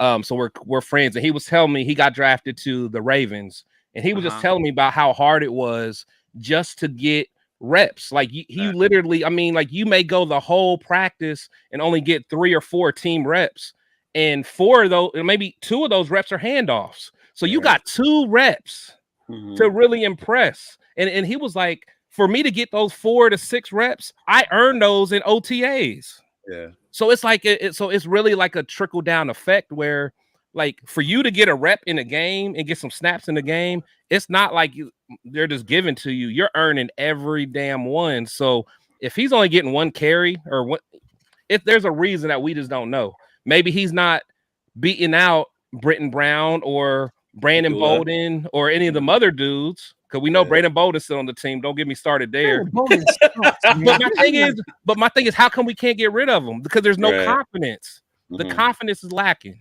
And that's why I said balling, we'll get rid of them dudes. That's what I want to see once the training camp starts and we start to narrow the roster down. Because right now we're at what, 90, 91 with the one international player. Then that's when you'll start to see if these dudes are going to be the ones and how much confidence they have in these guys. You know, how much confidence do they really have in them? Yeah. But before AK has to head on out, I want to go through my Raiders trivia, ladies and gentlemen. Oh yeah. I don't know. AK said he'll be right back, so I'm gonna just go through the rankings real quick of the top 25 players that Raiders Wires has for this Raiders team. Starting from 25 to 21, they have 25 at Brandon Faison, number 24 Duke Shelley, number 23 Robert Splain, number 22. Chris ain't gonna like this one. Bilal Nichols, 22. And 21 is Andre James. So that's 25 to 21. What's your thoughts on that? The first part of that ranking. I mean, with the roster that we have, geez. Yeah. I'm surprised they had to say about Bilal Nichols, huh? Bilal Nichols, bro. 25 being there. I don't know about that. Mm-mm.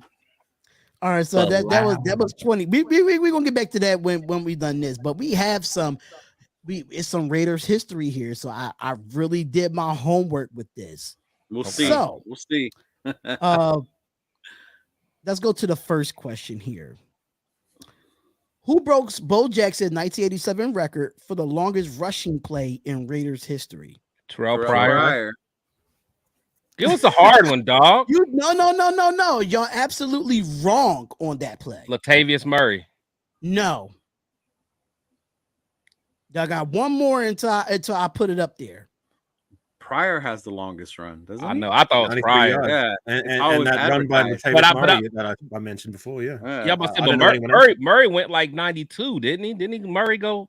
It was Bo Jackson that beat his own record. Oh, come on, man. It was Bo Jackson that beat his own record in 1989 against the Cincinnati Bengals with a 92-yard TD, ladies and gentlemen. Yes. All right. I guess. Trivia is a little. I had to trick y'all with that one. How long was Pryor's run? It was 90 yards. 93. Yeah, right. But according to sources, what I saw on where I got it from, they said 92. You might want to follow up with them because Pryor's run was longer than that, bro. Right. We was right. Hey, forget what he talking about. We was right. I was there. Right. I was there on the podcast. I was there in that stadium and I saw that run. Yeah. How long was Latavius Murray's? That one against his was long too. That was a long one. Real long one. Yeah, that's crazy. So next question is this. The Raiders became the first team in NFL history to claim a championship as what? Wild card team. Wild card. Okay, so who if they get the championship, who do they play in that championship? Philadelphia. Okay, Leo. That's what I'm talking about, Leo. Wild card team. Okay, Leo. Raiders took the Super Bowl win, beating the Philadelphia Eagles 27-10. Mm-hmm.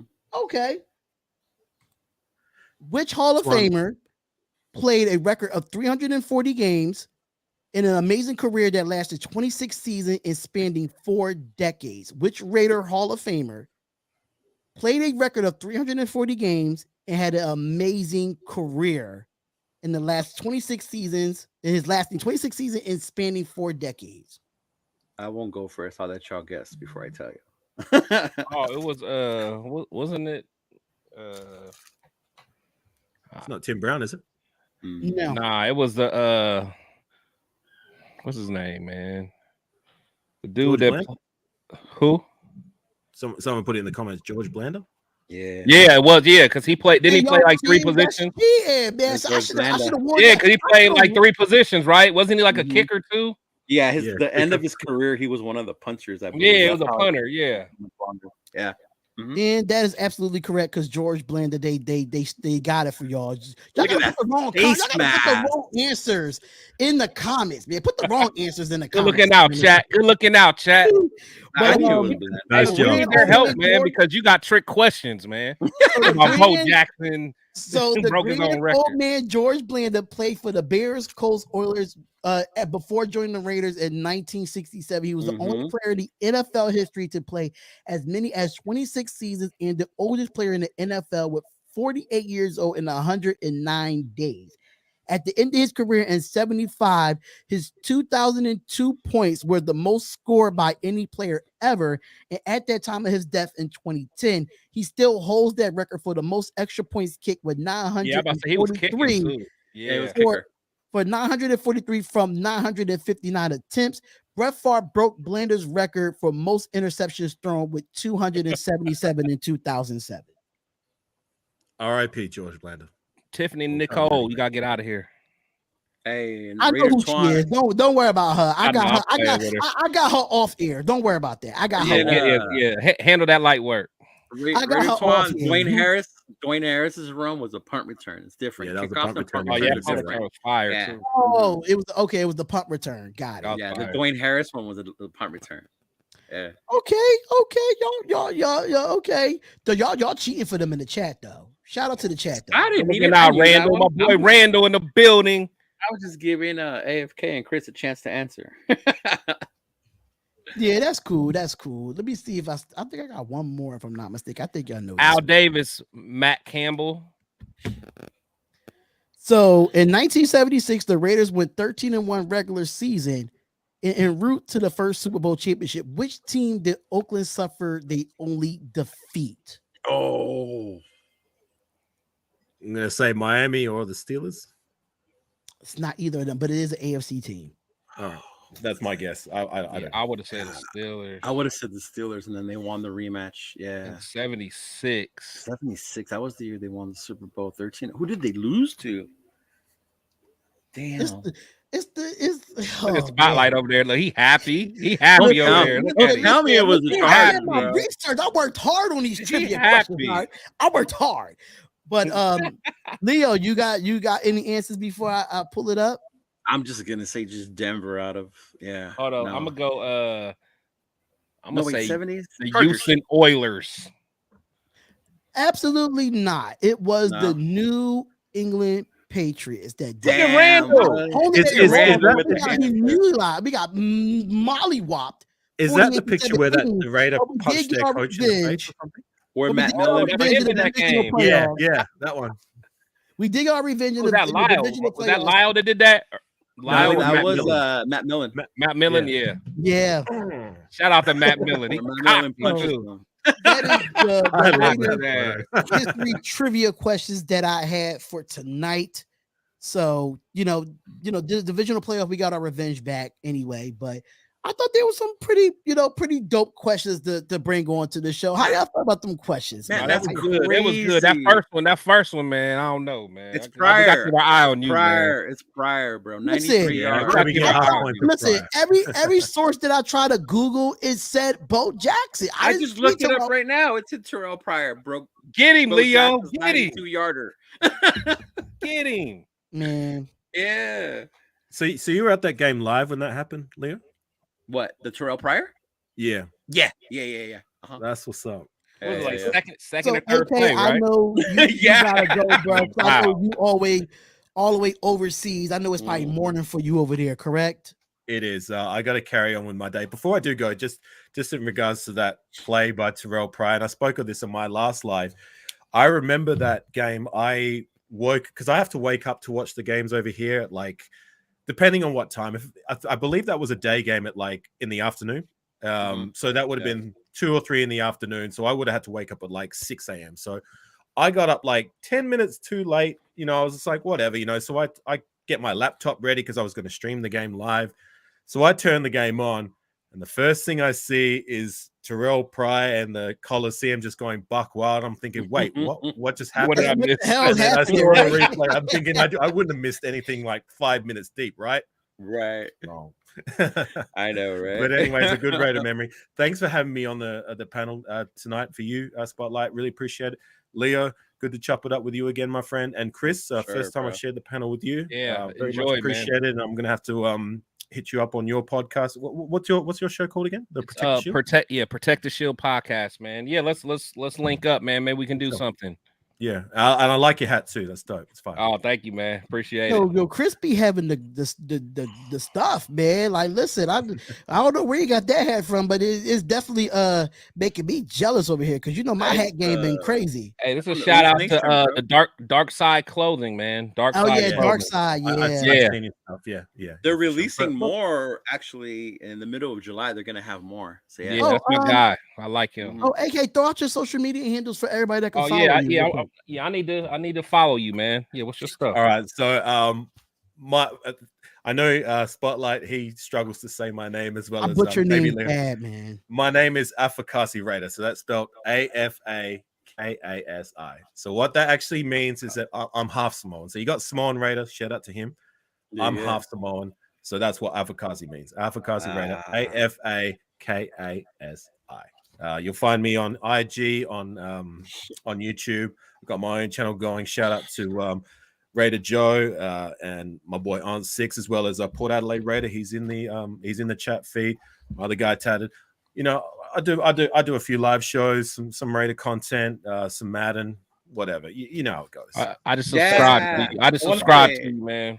Appreciate it. Link up to play Madden, bro. We got to link up to play Madden. Hey, say less. I'm always willing to take on some comments, but nobody wants to play. I play a little bit of Madden with y'all. I'm down for it. We can all be on the same team and play against the rest. Surely you guys aren't afraid of an Australian playing your own game, right? Oh no, not at all. You know what? I've actually been to Australia, so I understand waking up at 6 a.m. where you're talking about to watch the games. But yeah. You know what it is when it comes to Madden. I'll take any and anyone. So anyways, let's do that. Thanks for having me on, gang. You'll take care, and I'll catch you on the flip side for sure. Go right. All right, man. I'll talk to you later, brother. Peace. But I wanted to go back to the shout out to my boy Matt Campbell, man. He's he's one of my co-hosts for the Darian Hopkins show. He said, "How's the defense looking in camp?" Now, I have not really been following the defense in camp. I don't know if Chris or Leo has been following it, but camp hasn't started yet. But just mini camp. It's hard to say because they're in shorts. Well, yeah. The only thing I heard a lot of praise about Hall, a lot of praise on Hall.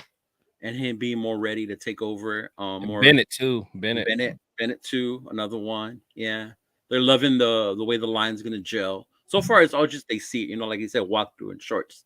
I think we'll learn more when it comes to training camp, which I might be going to. By the way, y'all. When is it? It starts. It's the 22nd. Yeah, 22nd. Mm-hmm. Yeah. So one thing that I've been hearing that excites me, just being again, just someone that just loves football, played it my whole life, even in college. From a defensive standpoint, what they're saying that has changed this year is the communication is better. So guys already know, when people are going in motion, there's no hesitation. They know who they got. Everyone knows their assignments. To me, that is huge because now guys can read and react. They don't got to think.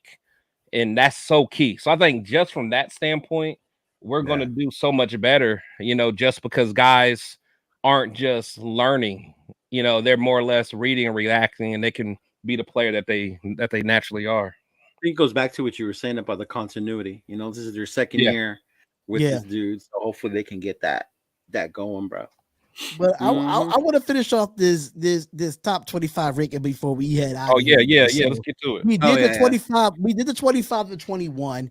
Now we're at 16 to 20. So, and this is based on this roster, right? I thought you meant from this last roster. Year. I thought it was last year's, but it's actually this roster. When you said the current roster that we have now. Yeah. Okay, so we getting close to Brandon Parker time, right? That's what I'm saying. That's what I'm waiting for. So number Brandon Parker on this list, I'm out, bro. number 20 is Marcus Epps, the safety. Number 19 is Austin and Hooper.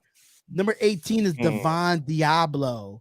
Number 17 is Trayvon Merrick, and number 16 is Jermaine Illuminor. Damn, I don't like they that. were higher. Yeah, there's no reason Divine Diablo and Austin Hooper should be anywhere close to each other. Yeah, that's weird to me. Nah. So this is the current. This is for the current roster. The current roster. So if you look at these numbers, man, number 15, Tyree Wilson. 15. Tyree Wilson at 15. Number 14, Michael Mayer. I figured they got Michael Mayer at 14. That's Leo's boy. Telling y'all, Notre Dame about to represent again. Number 13, Dylan Parham. Parham is at 13. Number 12 is Hold on. Before we go further, though, how's Parham ahead of Luminor? Like, are y'all really sold on Parham? On our team, I am. I think I am. I just don't want them to put him at center. No, I don't either. Keep him at left guard. Yeah. And don't put him at center, and I think we're good. He gets overpowered. Like, he has to get stronger. He has to. I don't think he really haven't given up any sacks this past season. Man, but he gets carried into the backfield especially again. Who was the Saints. The Saints was just killing him. Cameron Jordan? Yeah. Cameron Jordan was having his way with him. It was nasty work. But I'm sorry. Go ahead, man. No, you're good. That was a good question, bro. 15 15 was Tyree Wilson, 14 was Michael Mayer, 13 was Dylan Parham, 12 was Chandler Jones, and number 11 is Jacob Johnson. Jacob Johnson. Jacob Johnson, the fullback. You forgot to say former Patriot. Shout out to Jacob. Yeah, Jacob is up there. So now we at the top. Okay, hold on. Well, I'm sorry, man. You know, a lot of people's pissed off that we got rid of Alec Ingold. Ingold was good.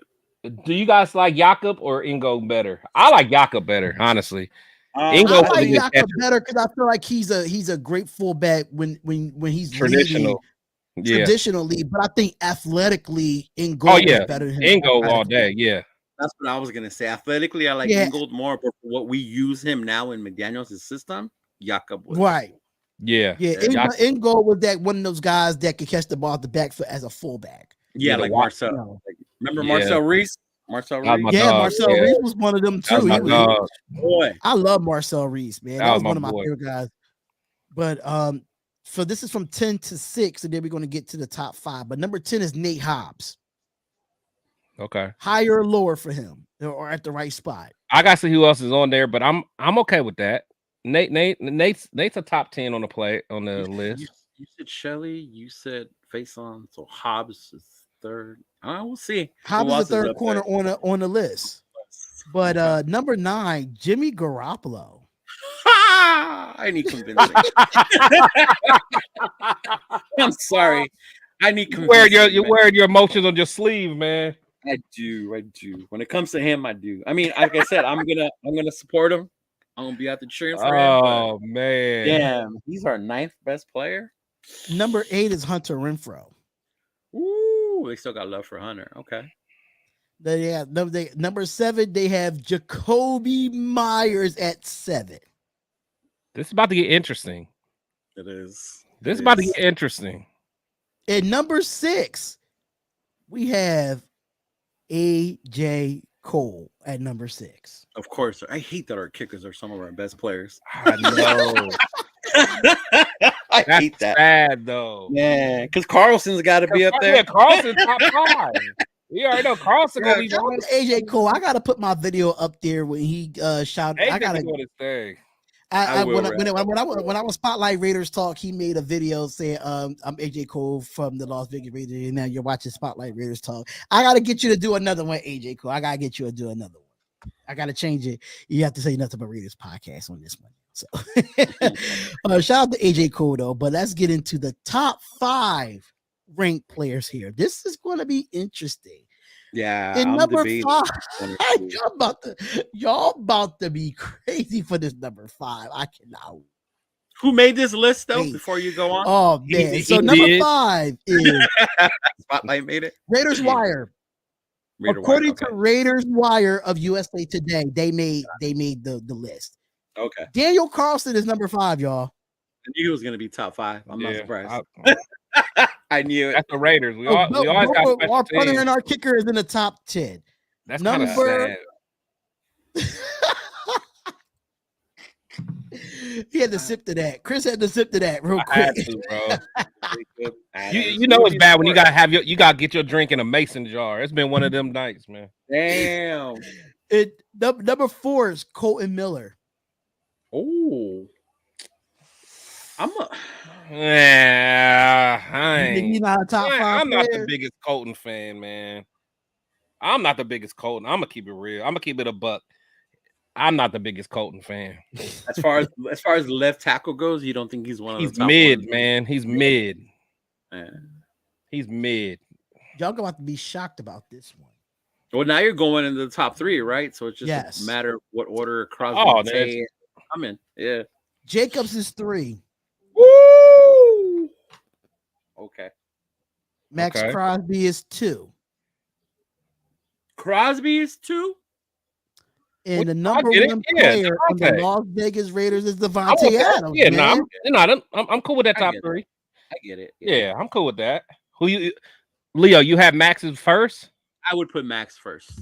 No, but I get Devontae the best player, but that's me as like a Raider. I see Max, I see a fucking Raider. So that's why I was That's true. That's true. But Devontae is the dude. He's a mutant, man. He's a mutant. When we got him, I was hell of excited. I got my nephews all hyped, but like when it comes to a Raider, to me right now it's Max, you know? Yeah, because we drafted him. It makes sense. We drafted Colton Miller. To me, Colton Miller's not. Well, he was 4. Yeah. Yeah, so who would you? 4. Yeah, it was. I don't know. Who would you swipe out for Colton Miller, or who's people on this roster you'll put at number 4? Carlson. Probably, man. Like I don't know, man. Colton's he's just so mid to me, man. Yeah, but maybe that just shows where our roster is. I'm shocked how low Chandler Jones was at number 12. Yeah, mm-hmm. I was kind of surprised to see Tyree Wilson at 15. I'm not. I could see the hype. Where would you want him? Mm-hmm. I mean, we haven't seen anything from him yet, so I mean, I can't really put him. Where'd you want him in the top 10? Or you want him higher? I give him 20. Yeah. We haven't seen him. You know, just until we see what he can do. You know, the same with Mayer, right? Mayer was up. Same with Mayer. Same with Marcus Epps. Like, what can they do with? We know what Marcus Epps could do when he was with the Eagles. I was a little shocked Marcus Epps was so down below, but then again, But we gotta, Andre James gets no love. I'm gonna tell you something about Andre James. He's another guy that gets bullied, doesn't he? That's what I'm saying. Guy that gets bullied. It is him and Parham. At least Parham's a rookie, so I can get over. Man, but Andre James. At least Parker ain't on here. You know who's missing from this? See, man. Let's see. Let me drink my why? Jar. I would have put Tillery on the list. I like Tillery. I would have put Tillery. But where would you put Tillery at, and who would you take off? Bilal Nichols. Jesus Christ, bro. I was gonna say Nichols. Yeah. Yeah. I would put Tillery instead, bro. I mean, aside from that, I was kind of surprised to see Bilal Nichols' name up there, but I think they didn't want to put Tillery name up there at the way he did. And he had the one mistake. Because if you guys remember when we first signed him, he brought a spark to that D line. He did. He brought a spark. Mm-hmm. And I know him from Notre Dame also as well, so that's why. But yeah, that's your boy. That's my boy too. Mm-hmm. But that's it for the episode 24 of Nothing But Raiders podcast. We was live over on Protect the Shield. Now, Leo, you got to add your You gotta add your YouTube to the StreamYard as well, man. Yeah, I'll do that. I just started making a couple of those videos. I was in my What you was making like shorts and stuff? Yeah, man. I got shout out to Leo getting it together, man. It's a grind, man. It's a grind. YouTube is definitely a grind. Just imagine me with 2 YouTube channels, man. You're a beast, bro. You're a beast. I actually made another short, but LA, because I'm gonna do one for each era. So that's where I got it. Because I made one for the LA Raider era and then the Oakland. And then when I was making the Oakland one, that's when I got all hard emotional. So I was like, oh shit, okay. I just gotta finish those shorts. I just followed you on the Nothing But Raiders Facebook, Chris, so you can add me to you can add that page to the group as well. The Nothing But Raiders, the Nothing But Raiders podcast on Facebook. I just followed your Protect the Podcast. Okay, yeah, okay, cool. I was putting your name on there. Yeah, I'll do that. So I mean, even though my name is, I have so many damn nicknames. It holds weight in these streets, man. I have so many nicknames, man. I got D Hop, I got Sonny, I got so much. Like it's for all different things that I do. So I understand. I videographer. I do podcasting and sport. Yeah, I do. I feel like I got 1,000 arms. That's how I feel. Like I'm stretched everywhere. Stretch Armstrong. Like that's how I feel. But Chris, Leo, let them know where they can find you at, man, so we can be out of here and we can have some fun tomorrow. I mean, we'll have some fun. Probably do another podcast or later on in the week. But let them know about the Fan Talk Friday, man. Yeah, so Fan Talk Friday, man. Every Friday, Eastern Standard Time, 10 p.m. Pacific Standard Time, 7 p.m. We always have a good time. I try to rotate my guests. Have some people on there. I know Leo's been on there a couple times. Gotta get you on there, D. Gotta get you on there. Available Friday. What's up? Yeah, I'm gonna throw you on this week, man. There we go. So definitely make sure you guys subscribe. I just locked in an interview with our former fullback Rock Cartwright. He was with us for 2 years back in that U Jackson era, 2010, 2011. So I'm very excited to talk to him. That's not going to be live, so I'm actually interviewing him on Thursday, so I'll probably start dropping them the episodes probably Saturday, more than likely. And plus, I want to make sure that you guys hit me up on any of my socials or any question you'd want me to ask Rock, like things that you guys are thinking about. You guys always wondered. He was on the team, the one that were 6-2 and then lost 6 and then we lost at the end, or we only won. Yeah, so he was there both U Jackson years. So it was a year that we had Campbell. Yeah, Campbell, and then that following year when Campbell got hurt, and we had Palmer. Okay. Yeah. So he was there when Al Davis died. So I had so I was able to talk in good depth to U Jackson about what happened. But I think from a player standpoint, I'm very interested to get what his viewpoint. And plus, he was in that running back room with McFadden and them. Man, I want to know what that was like. I want to know what the practices was like. But yeah, definitely follow me if you guys aren't following, man. It's Protect the Shield podcast, man. On you can find me on all platforms, man. And Leo, you plan on changing your name, bro, on the YouTube channel, or you want to keep it as that? Like you want to keep your name and then add Raider to it? Because I know you can be doing or you're just doing all different types of stuff on your channel. It might be all different stuff because it might be other sports too. Yeah, I was just talking to my boy about that, because he was the one who was going to join me to do that. So it might be other sports too, especially because we like soccer too. So the Gold Cup's coming up. So he was talking about doing some shit with that because it's local to us. I mean, if you want to do the play-by-play is really big for soccer on YouTube. Yeah. Oh, nice. Even no matter what sports it is, if it's NFL, NBA, but you do games of play-by-plays, it's really big. I don't know if y'all saw.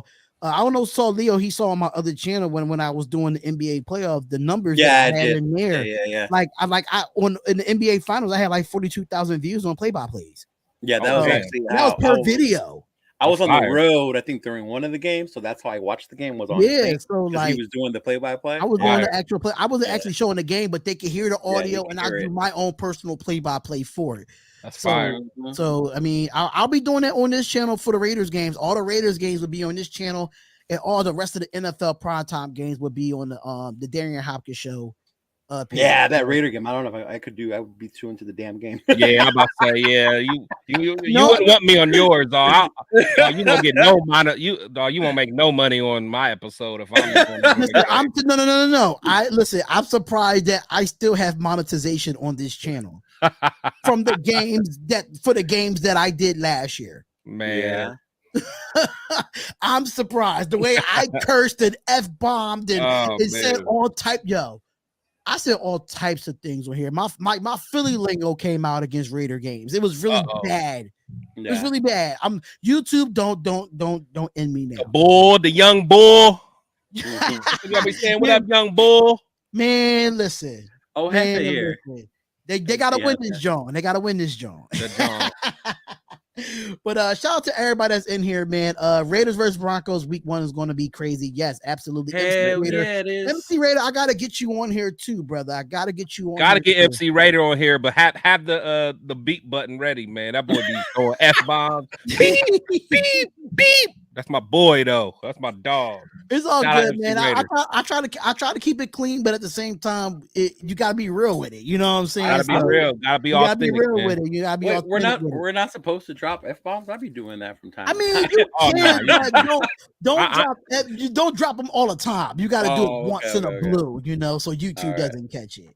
Okay. So make sure y'all comment, like, subscribe to all the channel. Make sure y'all follow us at NBR Pod 1 on Instagram and Twitter, and I will have the link for y'all to get the new Charles Woodson and Bo Knows t-shirt on TeePublic. Make sure y'all go check those out. The Charles Woodson one is already up right now. I am going to upload the Bo Knows, but I got the final product for that, so I'm gonna upload that one tonight for y'all, because y'all did ask for some historic people to be on the t-shirts instead of Max Crosby and Devontae Adams and stuff like that. And I will be getting the Josh Jacobs one done, but I don't want to do it until he gets signed. I know. I don't want to do it until he gets signed. I'm gonna just wait. Live show Friday. I have to keep it clean Friday for sure. I was gonna go check him out actually at his show. I was gonna go to Jupiter or where he's gonna be at the brewery. I was gonna go, but I can't this Friday. I'm gonna be out of town. But next time I gotta catch him there. Because I'm close to MC Raider, actually. We're not that far away from each other. Mm-hmm. Nice. Thank y'all so much for tuning in, man. Same time, same place every week right here on the NBR podcast and on Protect the Shield. And once Leo get his channel on here, we'll be on all 3 channels, ladies and gentlemen. So check me out Friday. Check me out Friday, y'all. Yep, Fan Talk Friday. I will definitely be in the building for that. So I will be sharing that as much as possible. When you make that flyer, send it to me ASAP so I can flood that bad boy. I got we out of here, y'all. Peace out. Sure. And we see y'all same time, same place, man. We out.